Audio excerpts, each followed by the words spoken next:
Have you ever liked someone who acts like a human Rubik's Cube? One minute they're sweet, attentive, charming. The next, they disappear like Wi-Fi in a storm. And somehow, your heart keeps leaning in. You're not broken. You're not overthinking. You're experiencing something very human, the psychology of attraction, emotional patterns, and intermittent reinforcement. Your brain actually loves the unpredictability. Your shadow recognizes something familiar, and your nervous system can't help but chase the highs.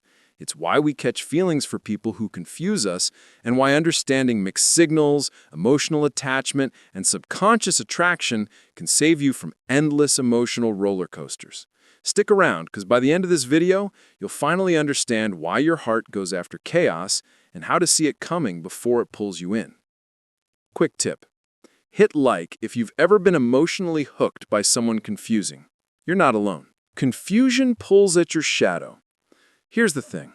Confusing people aren't just mysterious for no reason. They activate something deep inside you, your unconscious patterns.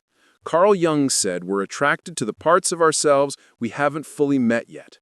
So that confusing crush, they're basically a mirror for your unfinished emotional stories. Maybe they remind you of past experiences with unpredictable love. Maybe they trigger your inner child who longed for attention, validation, or affection that wasn't consistent. Maybe they mirror the chaos your nervous system secretly finds familiar, even when your logical mind is like, "Babe, why are we here again?" Your brain whispers, "Maybe this time I can finally win what I couldn't before." So next time you find yourself falling for someone confusing, remember, it's not about them being special. It's about the parts of you they're reflecting back, the emotional history they're activating, and the patterns your brain can't resist replaying. The brain loves the drama. Intermittent reward trap. Now let's talk biology. Your brain actually likes being confused. Yes, it sounds wild, but it's true. Every time they text you, then go silent, give compliments, and then disappear, act one day and cold the next, your nervous system lights up like it's on a roller coaster. Psychologists call this intermittent reinforcement, and it's the same mechanism that makes gambling addictive.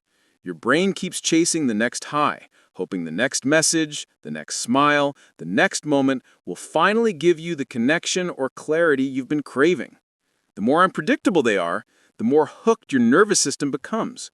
You start mislabeling emotional turbulence as attraction, chemistry, even love.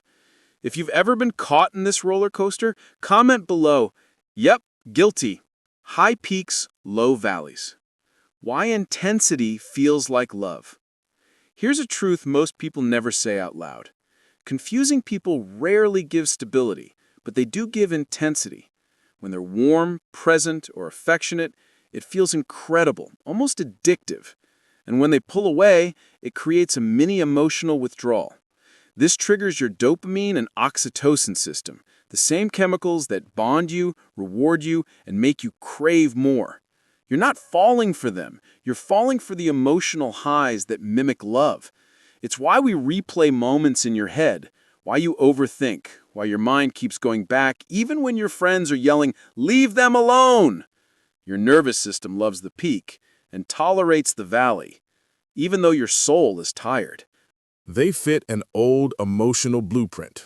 Your attraction is not random, it's familiar. Your earliest experiences with love, attention, and connection created an emotional blueprint your adult relationships often follow. If love once felt inconsistent or unpredictable, your nervous system learned to call that normal. When someone new mirrors that pattern, your brain perks up, even if it hurts. Familiarity disguises itself as attraction, and suddenly, chaos feels magnetic. So catching feelings for someone who confuses you isn't about them being the one. It's your brain responding to the emotional scripts you've carried for years, even the parts you've outgrown. If you're nodding to this, drop a "I see it now" in the comments. Your mind loves the what-if fantasy. Let's be honest. Confusing people are experts at leaving just enough breadcrumbs to keep your imagination busy. They don't give you clarity, they give you potential.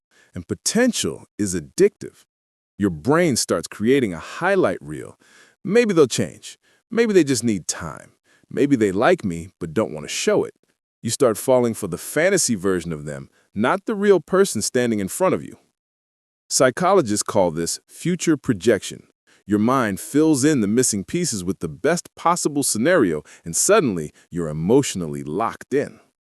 You're not in love with them, you're in love with the idea of what could be if they ever became consistent, healed, or emotionally available. But here's the plot twist. People don't fall in love with who you could be. They fall in love with who shows up consistently.